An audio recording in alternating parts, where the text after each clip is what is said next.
Chicago and the governor of Illinois should be in prison? Should they be in prison? Should the mayor of Chicago and the governor of Illinois be in prison? I'm not the attorney general. I'm the Speaker of the House, and I'm trying to manage the chaos here. I'm not following the day-to-day on that. I do know that they've resisted the introduction of, or the offering of National Guard troops in Chicago, which is a terribly dangerous city and has been destroyed in the process of being destroyed under liberal Democrat governance and their terrible policies.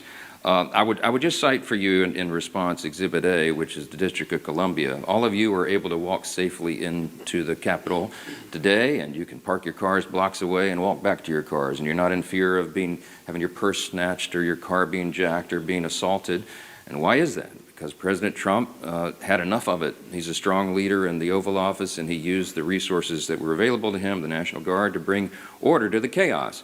The Democrat mayor of the District of Columbia ultimately said, thank you so much for the reinforcements, and you're all enjoying the spoils of good policy and return to the rule of law. If we could do that in the other major cities in the country where they're having terrible crime crises, that should be seen as a positive, and I think most Americans see it that way. If you're a resident of Chicago or New Orleans or one of these other Democrat-run cities, you've had enough. You're tired of your family being walking in fear and not being able to enjoy their lives, and if President Trump can use the resources and do it in a lawful manner to allow National Guard troops to help bring order and restore the rule of law, that is something that is wildly popular with the American people. Now, if you have elected officials in some of these states who are committed to their radical, soft-on-crime ideology and defunding the police and all the things the Democrat Party championed for the last several years, and they want to stand by that, we encourage them to do so. We'll see what the people think about it. Yes, sir. Back row. Speaker Johnson, a lot of the free health care for illegal aliens that you've been talking about is care provided in emergency rooms, which are required by federal law to care for anybody, even if they can't pay, even if they're not a citizen. Do you think that that law should be changed? No. You're talking about EMTALA, which has been part of the law for most of my life. Emergency care is provided without question to anyone who comes in. If you're hemorrhaging and you show up in an emergency room, you get treated. That's something we all support. That's a very good law. We're in favor of it. You're cherry picking a tiny subset of the issues. We put, and go to it's still on the website, speaker.gov, look at page 57, section 2141 of Chuck Schumer's counter-proposal CR that he filed. There's 6 categories of things that they would like to restore funding to, and it adds up to $192.8 billion, almost $200 billion of hardworking taxpayer funds that would go to support illegal aliens and other non-citizens. Now, with regard to EMTALA, are we saying change the law? No. But one of the things they're doing, and one of the things that Chuck Schumer is advocating for and has filed in the law and is using as a leverage point to keep the government shut down, is he literally wants to reimburse hospitals more money for treating illegal aliens than American citizens. Fact. Go look it up. Go look on the website. Don't take my word for it. We're not doing that.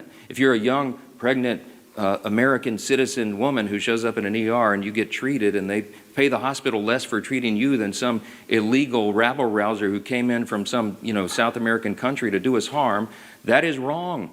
The Republican Party stands for common sense. In the big, beautiful bill, we fix that. And Chuck Schumer wants to unwind it, and it is unconscionable to me that he's inflicting all this pain on American citizens so they can play games and try to appease the radical left base. That's what this is. Back, yes. Thank you, Mr. Speaker. 2 questions about federal worker pay. One, is it your understanding that federal workers will be repaid after this shutdown as part of current law? And 2, would you allow a UC, for example, for the military to ensure that they would be paid in the shutdown? Those are 2 questions. Federal workers, it's my understanding that the law is that they would be paid. There is some other legal analysis that's floating around. I have yet had time to dig into and read that. But it has always been the case, that is tradition, and I think it is statutory law that federal employees be paid, and that's my position. I think they should be. They should not be subjected to harm and financial dire straits because Chuck Schumer wants to play political games. With regard to paying the troops, I want everybody to listen to me very carefully. Hakeem Jeffries and the House Democrats, as Leader Scalise said so well, are clamoring to get back here and have another vote because some of them want to get on record and say they're for paying the troops. We already had that vote. It's called the CR. Every Republican and at least one Democrat had the common sense to say, of course we want the government to stay in operation. Of course we want to pay our troops and our air traffic controllers and our Border Patrol agents, TSA, and everybody else. We did have that vote. The House, I keep saying the House did its job. We did that almost 3 weeks ago. And every Democrat in the House except one voted against it. They voted that they did not want the troops to be paid. They did not want TSA agents to be paid. They did not want air traffic controllers, Border Patrol agents, and all the rest. They live with that vote. They made that decision. The House is done. The ball is now in the Senate's court. It does us no good to be here dithering on show votes. We did it. We sent the product over. It is clean. It is 24 pages in length. It's the most bare minimum that's necessary to keep the lights on for the people. And Chuck Schumer and 43 of his colleagues, Democrats, continue to do the wrong thing. We're not having it. Yes, ma'am. Thank you so much. Democrats continue to allege that the Republican-controlled Senate can change the rules to push through the shutdown impasse. Congresswoman Marjorie Taylor Greene is also now saying the same. Is there any validity to this, and what sort of precedent would that set for a future Democrat-controlled Senate? Well, I'd lead the House, but the Senate has its own rules. Some of them are arcane, and when you're in the minority, you don't like it a lot. The filibuster is a tradition over there that's been maintained by both parties whenever they've been in the majority for a long, long time, and they can make a very compelling case as to why that's true. Now, could you go nuclear and blow that all up and end the filibuster once and for all and allow everything for only majority party vote, 51 votes in the Senate?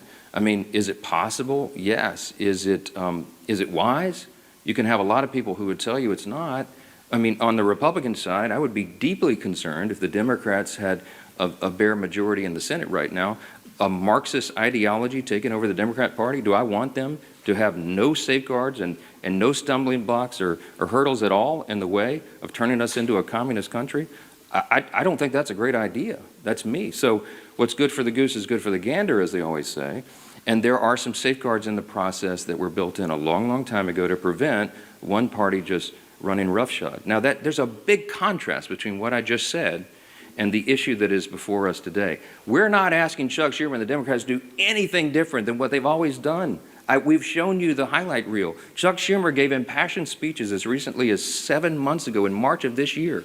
He said, we have to keep the government open. It would be dangerous and harmful to the American people. He said after the vote, he went on CNN and said, I'm proud of that vote. I didn't like it, but we had to do that. He was right then. He is not right now. We're not asking the Democrats to do anything heroic. We're asking them to do their basic duty and responsibility, as Chairwoman McClain said. Keep the government open. The first responsibility, I'm sorry, I'm aggravated. The first responsibility of the government is to protect the people. And the people who are supposed to be protected are being completely cheated by Democrats in the Senate because they want to play politics. They hate Donald Trump. I mean, they have Trump derangement syndrome. It's very real. Listen to their own comments. And they have to show a fight at any cost. When does that cost become too high? In our view, it already has. They have another chance today to reopen the government, and we'll see if they do the right thing. I pray that they do, because real people are being affected by the games here, and they're sick of it. Thanks so much. Thank you.